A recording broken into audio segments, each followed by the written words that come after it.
na kung sino yung mga tao na maging relatives man natin, katrabaho, or friends, or magiging ka-reels natin, ka-grupo natin sa reels, na kung sino yung mga tao na pinagpahalagahan talaga natin. Kumbaga, para bang sa Binisaya pa ay pinangga.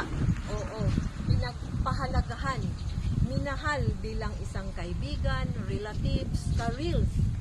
Oo, tinutulungan or minomotivate para aangat. Binigyan natin ng sacrifice, effort, pero sila pa din yung aalis sa iyong buhay. Kumbaga, yun ang nakapagtataka. Siyempre, masasaktan din tayo kasi ginawa natin ang lahat para matulungan. O, may bigay natin sa kanila ang isang care para bilang isang relatives, friends, or admin sa GC. Pero hindi natin mamalayan, bigla na lang silang umalis.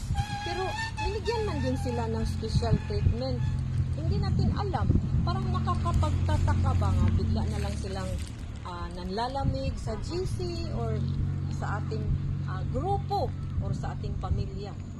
Dapat bago sila gagawa ng ganyan na umalis, ng lalamig, sasabihin kung ano ba ang problema. Mayroon ba tayong nagawa na mali para mapag-usapan. Hindi na lang bigla na lang umalis, bigla na lang iwan, o sa pamilya naman natin ay bigla kang hindi kikibuin. Dapat sa larangan ng relasyon bilang tao, relatives man, friends man, katrabaho, or ka-reels, maging sa admin, sa moderator, sa ating group chat, dapat magsabi ka kung ano ang nasa puso mo bago mo walain ang tao sa iyong buhay. Kasi at least yung mga tao, yung tao na nagbibigay sa inyo ng pagmamahal, pag-care, pag-kalinga, ay hindi naman maguguluhan kung bakit ka bigla kang nanlalamig. Binigyan tayo ng mata, ng bibig para magsalita kung ano man ang ating nararamdaman.